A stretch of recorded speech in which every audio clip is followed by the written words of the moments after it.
Bastos, walang respeto, walang modo at hindi professional. Ganyan inilarawan ni Fernando de la Peña ang FAMAS matapos ang hindi magandang karanasan ng kanyang ina na si Eva Darren na isa sa mga kinikilala at nirerespetong veteran actress. You are watching Showbiz Ganap Global. Sa kanyang Facebook post ay inilahad niya ang mga detalye sa hindi kaaya-ayang pangyayari na dinanas na kanyang ina. Nakatanggap umano ito ng imbitasyon sa FAMAS na isa siya sa magiging presenter kasama ni Tirso Cruz III. Pinaghandaang maigi ito ng veteranang aktres. Bumili ng magarang damit, sinaunong maigi ang kanyang script at gumastos ng 20,000 para sa kanyang mga apo na isinama sa mismong awards night. Ito ay upang masaksiyan sana siya na umakyat sa entablado dahil ang huling akyat pa raw nito sa FAMAS stage ay noong pang taong 1969. Ngunit kalaunay hindi siya nakaakyat sa stage at nagulat sila na hindi na siya ang kasama ni Tirso Cruz III na magpapresent ng award. Hindi rin daw nagbigay ng paliwanag ang production team na kausap ni Eva tungkol sa nangyari. Maging ito ay nagulat sa last-minute changes. Binalak din daw sana niyang magsampa ng kaso laban sa FAMAS, subalit mas minabuti na lamang niyang hayaan ang nangyari dahil sa payo na rin ng kanyang kapatid. Narito ang buong pahayag ng anak ni Eva. A moment of debacle at the FAMAS Awards night.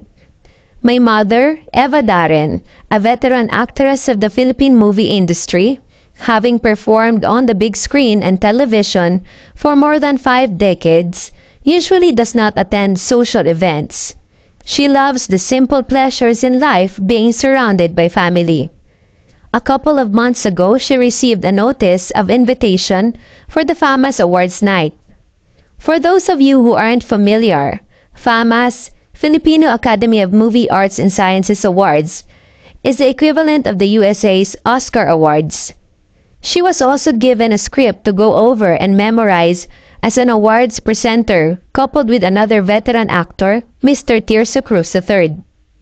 Mom was excited, bought the best dress and pair of heels she could afford and topped that with a nice package of hair and makeup for the gala.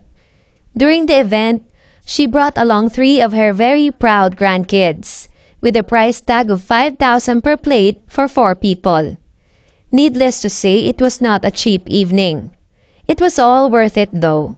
After all, the last time she was on stage during a FAMAS Awards night was back in 1969 when she received the coveted Best Supporting Actress Award for her role in the movie Ang Pulubi, The Beggar, opposite legendary actress Charita Solis.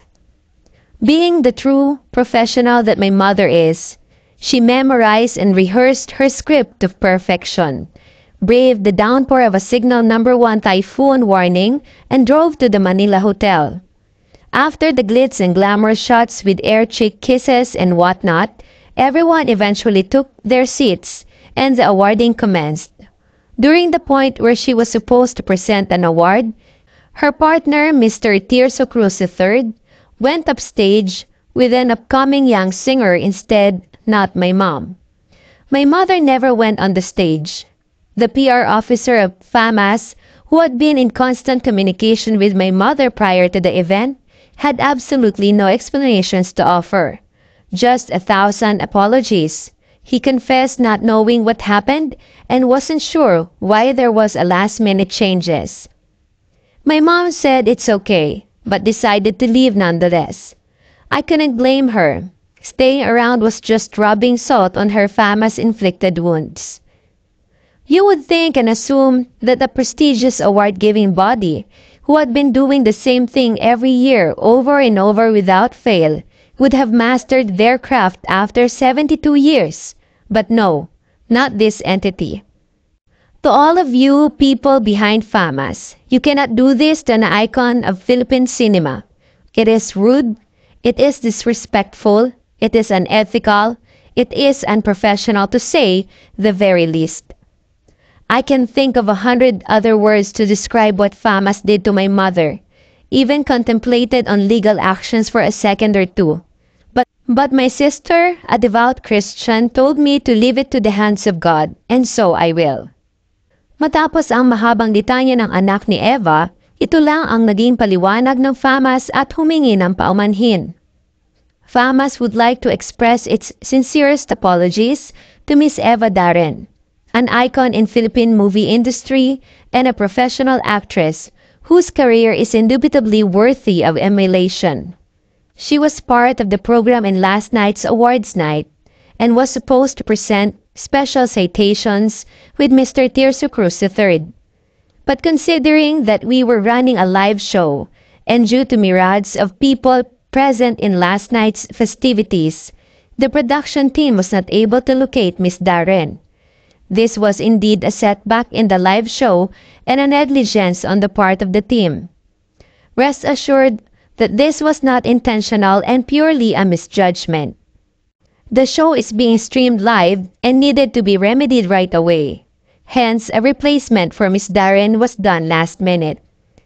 We were writing this with a heavy heart, especially after hearing that Miss Darren and her family were terribly hurt by this unintentional disregard to her presence and stature. We truly value Miss Darren and the rest of the veteran stars present last night, true to the homecoming concept of the show. But as there were brilliant moments to the most star-studded awards night in recent memory, there were also hitches and unfortunate developments in a live show such as this one. We understand that an apology alone cannot undo the damage this might have caused Miss Darren, but we are committed to make amends and rebuild her trust by a personal visit to the FAMAS board to honor her stature if she allows it.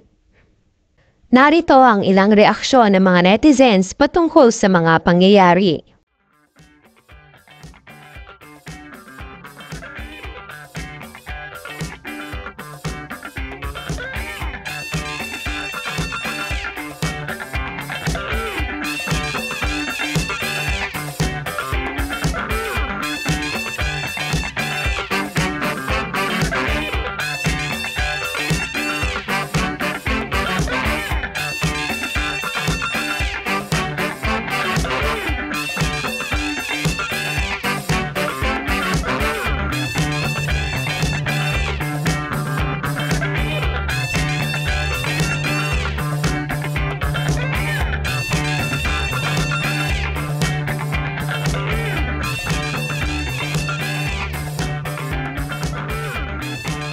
Kayo mga kachika, ano ang opinion ninyo sa isyong ito?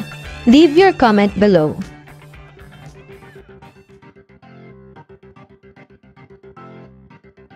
Don't forget to subscribe and click the notification bell for more Showbiz Ganap global updates.